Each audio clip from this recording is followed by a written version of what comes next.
Despite the ongoing war and high gas prices, stocks started the trading up today. The S&P 500 and Nasdaq both hit record highs, bolstered by the tech sector.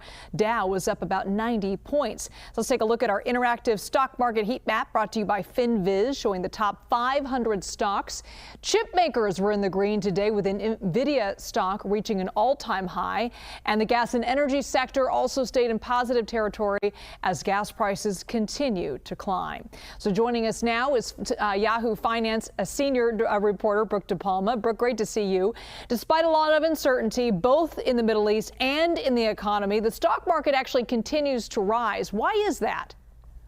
Well, Liz, earnings growth is really doing the heavy lifting in this environment. We went into this year expecting high returns from these companies that have been investing in AI. And what Wall Street is now saying is that consensus on the street says that first quarter earnings are expected to grow by about 18% for this quarter. And then when you take a look at the year, earnings growth are now expected to rise about 24%. And that's double than what we saw in previous years. And so that's really driving the story here that ultimately led Wall Street strategists to raise their forecast for the S&P 500 for 2026.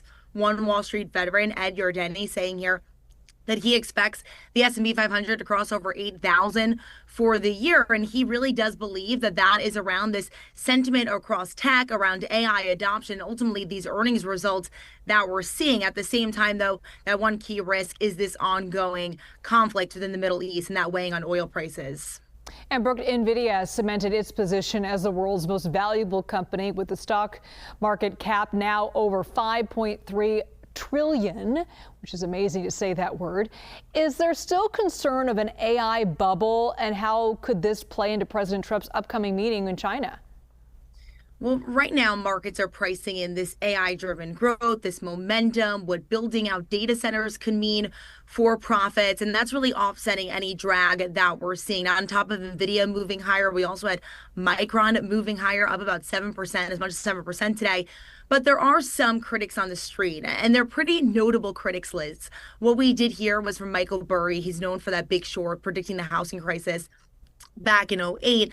And he does say within his recent Substack note that there is this fixation, this idea, this investor focus right now on AI. And he ultimately said that it reminds him of the bubble that we saw back in the late 90s, early 2000s. That's definitely leaving some fear on the street right now. But heading into this meeting between President Trump and Xi Jinping, it largely seems like the White House is saying that the narrative will focus around agriculture, commercial aviation. We know that Boeing CEO, Tesla CEO were invited to this meeting, but you can't help but think that trade policy and AI will be discussed.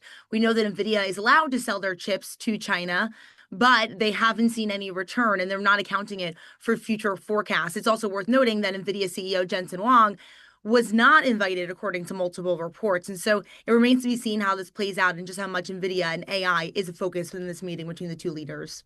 Switching gears, Brooke, we know the war in Iran is keeping oil prices very, very high. And according to AAA, the average gas price nationally is up to $4.53 a gallon. That is tough. Now, President Trump proposing suspending the federal gas tax.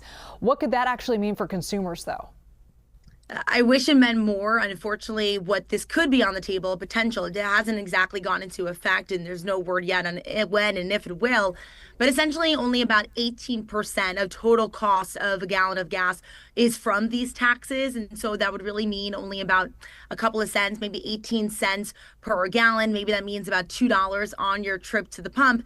And it's largely because of the fact that we have seen gas prices rise so significantly that even removing this federal tax per gallon, it wouldn't really impact much. Now, it's at the same exact time, it's worth noting that this also would deplete funds to renovate highways, the highway, ultimately the revenue that comes from that. And Gas Buddy analyst Patrick DeHaan saying here that that would impact those funds by about $2.1 billion. And so it wouldn't mean too much for the consumer. At the same time, it would deplete funds within the highway state funds. And so it remains to be seen on whether or not this will actually go into effect and if it will ultimately be approved, especially as this war drags on.